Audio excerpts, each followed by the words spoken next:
Il est l'un des hommes les plus rapides du peloton professionnel, un rapport poids-puissance stupéfiant, un style de sprint extrême, tête baissée.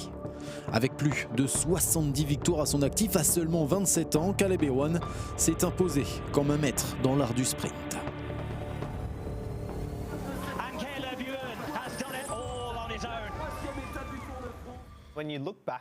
Quand on regarde les sprints, ça a l'air beaucoup plus fou finalement que ce que l'on ressent nous. Parce que vous savez, vous êtes tellement concentré sur le fait de suivre une roue, d'être dans la meilleure position, ou peut-être même de reculer. Dans un sens, il faut être un peu audacieux, car il faut parfois boucher des trous qu'il faut combler en une fraction de seconde. En tant que sprinter, quand vous commencez à trop penser à ce genre de choses et que ça vous atteint, alors vous arrêtez de vous faufiler.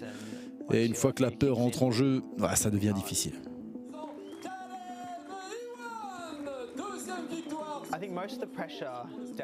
Je pense que la plupart de la pression vient de vous-même, elle ne vient pas tant de l'équipe.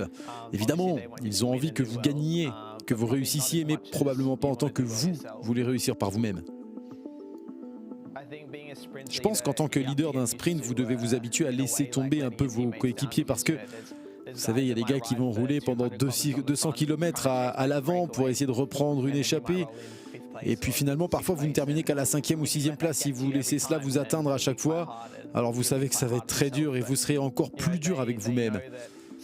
Ils savent que parfois vous gagnez et parfois vous perdez. Ma saison a connu des hauts et des bas. Quand j'y repense aujourd'hui, elle n'a probablement pas été aussi bonne que je l'espérais. Mais en disant cela, vous savez, bon, j'ai encore 5 victoires cette saison, c'est quand même pas si mal. Je veux dire, c'est pas si terrible, mais ce n'est pas non plus aussi bon que ce que j'avais espéré. Un début de saison prometteur interrompu par la maladie a empêché Caleb Ewan de participer au classique du début de saison, comme Milan-San Remo. Néanmoins, il a pris le départ de son 5e Giro d'Italie avec l'intention de rattraper le temps perdu. Dès la première étape, j'ai eu l'impression que rien ne se passerait vraiment bien.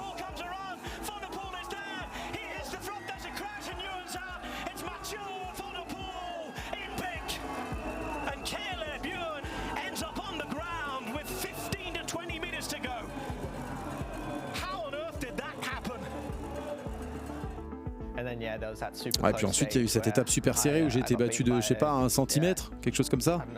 It's Cavendish and Ewan. Cavendish is at the front. Cavendish is at the front. Here comes Caleb Ewan. Caleb Ewan go to the finish. Demar's coming back. He's rapid. Oh, 3 of them to the line.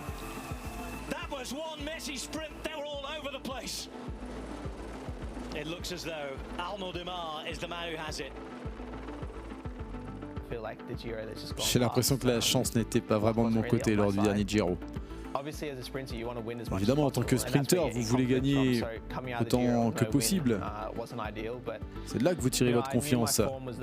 Donc sortir du Giro sans victoire, c'était pas idéal, mais vous savez, je savais que ma forme était là, que je devais juste rester concentré. Je dois rester concentré sur le tour.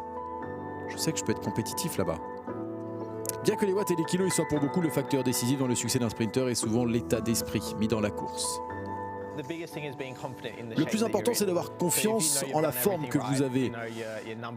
Si vous savez que vous avez fait tout ce qu'il fallait, que vos chiffres sont bons, ça donne aussi de la confiance et vous ne vous fiez pas uniquement aux résultats. Je suis sur la bonne voie pour être bon sur le tour, mais oui, évidemment, il va falloir mettre tout bout à bout et je suis sûr qu'on peut le faire. Les Champs-Élysées, c'est la course pour laquelle j'étais probablement le plus nerveux au moment du départ parce que, oui, c'est la plus importante, c'est celle que tout le monde veut gagner.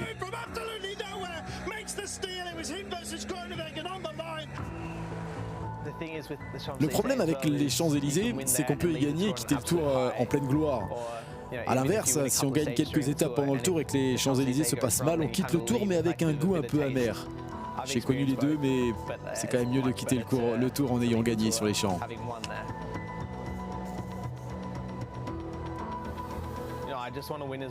Je veux juste gagner autant que possible. Je pense que ça fait au moins une victoire d'étape, ce serait bien. Ensuite, le reste, ce sera du bonus.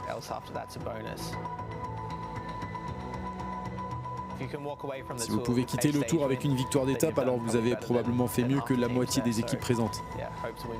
J'espère en gagner plus, mais on verra bien.